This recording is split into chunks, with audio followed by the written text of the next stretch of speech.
Hello guys, welcome back once again. విష్ణువు 24 అవతార series లో పడి ఈ వీడియో కొంచెం కాదు చాలానే డిలే అయింది. బట్ వీడియో చూసాక you will not regret. Let's start the downfall of Big Bazaar and roll up the intro.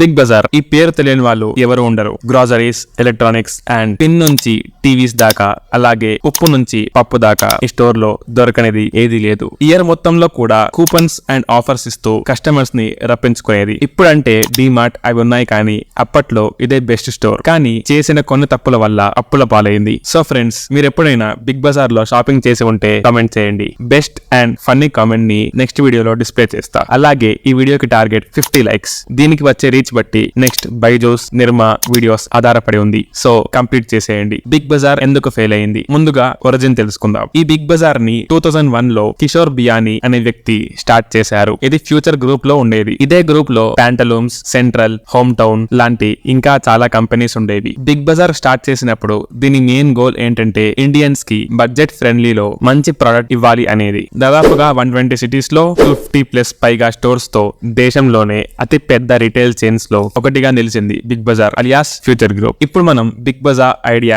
And founder గురించి చూద్దాం. బిగ్ బజార్ స్టార్ట్ చేసిన ఫౌండర్ కిషోర్ బియానీ. మొదటి నుంచి కూడా బిజినెస్ బ్యాక్గ్రౌండ్ కలిగిన వ్యక్తి. ఆయన గ్రాండ్ ఫాదర్ కి క్లోతింగ్ బిజినెస్ ఉండేది. సో ఎంటైర్ ఫ్యామిలీ ఆ బిజినెస్ లోనే ఇన్వాల్వ్ అయ్యేవాళ్ళు. బియానీ కూడా ఇదే బిజినెస్ లో ఉంటూ అందులోనే ఏదైనా యూనిక్ గా చేయాలి అనుకున్నారు. అదేంటంటే అన్ని ప్రొడక్ట్స్ ని ఒకే దగ్గర దొరికే విధంగా చేయాలి అనుకున్నారు. ఆ ఆలోచన నుంచి పుట్టిందే ఈ బిగ్ బజార్. ఫస్ట్ స్టోర్ కోల్కతాలో ఓపెన్ అయింది. తర్వాత ఆ స్టోర్ సక్సెస్ అయింది. కేవలం 1 ఇయర్ లోనే ఇండియా వైడ్ గా 50+ ఫ్రాంచైజెస్ స్టార్ట్ చేశారు. ఇప్పుడు మనం Big Bazaar branding and goals ఏంటో చూద్దాం. లోగో మరియు ట్యాగ్ లైన్ల విషయంలో కంపెనీ యొక్క ఫిలాసఫీ రిఫ్లెక్ట్ అయ్యేలాగా చూసుకున్నారు. సపోజ్ మీరు చూస్తే గనక బిగ్ బజార్ పేరులో బిగ్ అనే పదంలో కస్టమర్స్ కి ఒక చోట అన్ని రకాల ప్రొడక్ట్స్ ని కొనుక్కోవచ్చు అని అర్థం. అలాగే వీళ్ళ లోగోలో blue and orange colour customers కి సబ్ కాన్షియస్ గా నమ్మకాన్ని క్రియేట్ చేస్తుంది. సో ఇలాంటి బ్రాండింగ్ తో బిగ్ బజార్ ఇండియాలోనే తిరుగులేని రిటైల్ బిజినెస్ గా చక్రం తిప్పుదామనుకుంది. కస్టమర్స్ ని తక్కువ బడ్జెట్ లో ఎక్కువ నాణ్యత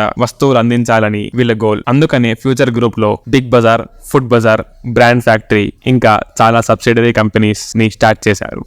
బిజినెస్ మోడల్. బిగ్ బజార్ లో దాదాపు అన్ని రకాల ప్రొడక్ట్స్ ని ఒకే ప్లాట్ఫామ్ లో సేల్ చేస్తారు. దీని ప్రకారంగా వీళ్ళు కస్టమర్స్ కి ఎక్కువ డిస్కౌంట్స్ అండ్ కూపన్స్ ని అందిస్తారు. వేరే షాప్స్ కంటే వీళ్ళ షాప్స్ లో తక్కువ ఉండటం వలన కస్టమర్స్ దీనికి తొందరగా అట్రాక్ట్ అయ్యారు. Revenue model. బిగ్ బజార్ ఇండియాలో 120 సిటీస్ లో ఇంకా 250+ ఫ్రాంచైజెస్ ని స్టార్ట్ చేసింది. వీటిలో క్లాతింగ్, గ్రోసరీస్, ఎలక్ట్రానిక్స్ ఇంకా ఎన్నో ప్రొడక్ట్స్ ని అమ్మేవారు. బిగ్ బజార్ మీడియేటర్స్ నుంచి కాకుండా మ్యానుఫ్యాక్చరర్స్ నుంచి డైరెక్ట్ ప్రొడక్ట్స్ ని బై చేసేవారు. ఇలా బల్క్ లో అమ్మడం వలన మార్జిన్ తక్కువైనా సరే మ్యాక్స్ ప్రాఫిట్స్ వస్తూ ఉండేవి. ఇప్పుడు మనం బిగ్ బజార్ కాంపిటీటర్స్ గురించి చూద్దాం. బిగ్ బజార్ ఎంతో తక్కువకి ప్రొడక్ట్స్ అందించినా సరే దీని కాంపిటీషన్ విపరీతంగా ఏర్పడింది. ఆఫ్లైన్ లో చూసుకుంటే రిలయన్స్ అండ్ డిమార్ట్ అనేవి స్లోగా లీడింగ్ కి వచ్చేసాయి. ఆన్లైన్ లో అయితే Amazon, Flipkart, Big Basket, recent గా జెప్టో, బ్లింకిట్ ఇలా కాంపిటీషన్ బాగా పెరిగిపోయింది. బిగ్ బజార్ మాత్రం ఈ కాంపిటీషన్ ని తట్టుకోలేక చేతులెత్తేసింది. ఇప్పుడు మనం బిగ్ బజార్ ఛాలెంజెస్ ఏంటో చూద్దాం.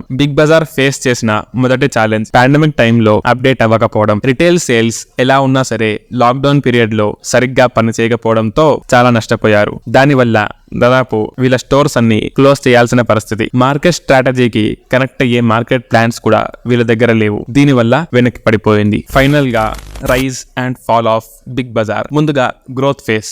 బిగ్ బజార్ మార్కెట్ లోకి ఎంటర్ అయినప్పుడు కాంపిటీషన్ తక్కువగా ఉండేది. అలాగే హైపర్ సూపర్ మార్కెట్ కాన్సెప్ట్ కూడా కొత్తగా పరిచయం అయింది. దీనివల్ల మిడిల్ క్లాస్ పీపుల్ ని దృష్టిలో పెట్టుకుని Big Bazaar store designing and pricing వరకు చాలా కేర్ తీసుకుంది. అందుకే స్టార్టింగ్ లో బిగ్ బజార్ జనాలలోకి చాలా ఫాస్ట్ గా రీచ్ అయింది. అప్పట్లో బడ్జెట్ ఫ్రెండ్లీ షాపింగ్ అంటే అందరికి బిగ్ బజార్ గుర్తు వచ్చేది. ఈ పాపులారిటీ వల్ల 2020లో ఇండియాలో 1500+ అవుట్లెట్స్ ని స్టార్ట్ చేసింది. ఈ సక్సెస్ కి రీజన్ ఏంటంటే బిగ్ బజార్ ఎప్పుడూ కస్టమర్ మైండ్ సెట్ ని రీడ్ చేయడంలో ముందు ఉండేది అండ్ డిస్కౌంట్స్, కూపన్స్ ప్రొవైడ్ చేసేది. రిపీటెడ్ కస్టమర్స్ ని సంపాదించుకుంది. 2003 to 2010 వరకు రిటైల్ సెగ్మెంట్ లో కాంపిటీషన్ లేకపోవడంతో బిజినెస్ ని పెంచుకుంది. ఇలా స్లోగా చక్రం తిప్పింది. తర్వాత మార్కెట్ ని అంచనా వేయలేక Big Bazaar down fall start అయ్యింది. ఇప్పుడు డౌన్ ఫాల్ ఫేస్ కొద్దాం. 2008 లో ఫైనాన్షియల్ క్రైసిస్ వచ్చిన తర్వాత బియానీ గారు ఫ్రాంచైజ్ ని ఎక్స్పాండ్ చేయడానికి షార్ట్ టర్మ్ లోన్స్ మీద ఆధారపడ్డారు. 2009 లో Biyani non retail ఆస్తులని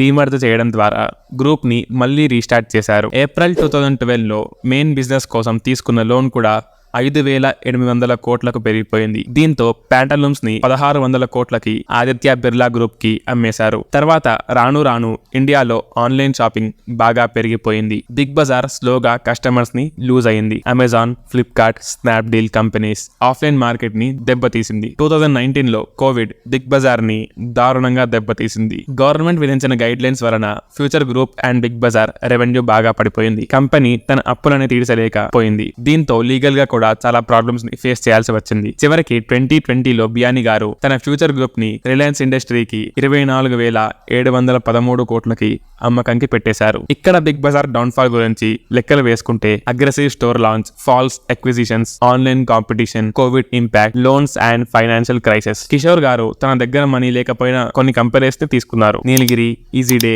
WH Smith. వీటి వల్ల లాభం పక్కన పెడితే అప్పుల పాలైపోయారు. కోవిడ్ రాకముందే బిగ్ బజార్ తన ఆన్లైన్ వెబ్సైట్ ని లాంచ్ చేసింది. బట్ అప్పటికే 1000 కోట్లు అప్పు ఉంది. సో ఈ కారణాల వల్ల బిగ్ బజార్ ఫ్లాప్ అయింది. నెక్స్ట్ వీడియోలో ఒక చిన్న సర్ప్రైజ్ ప్లాన్ చేశాను. అదేంటో తెలుసుకోవాలంటే ఛానల్ ని సబ్స్క్రైబ్ చేసి గంట ఆన్ లో పెట్టుకోండి. That's all for today. Next వీడియోలో మళ్ళీ కలుసుకుందాం. Until then, Visual Facts signing of.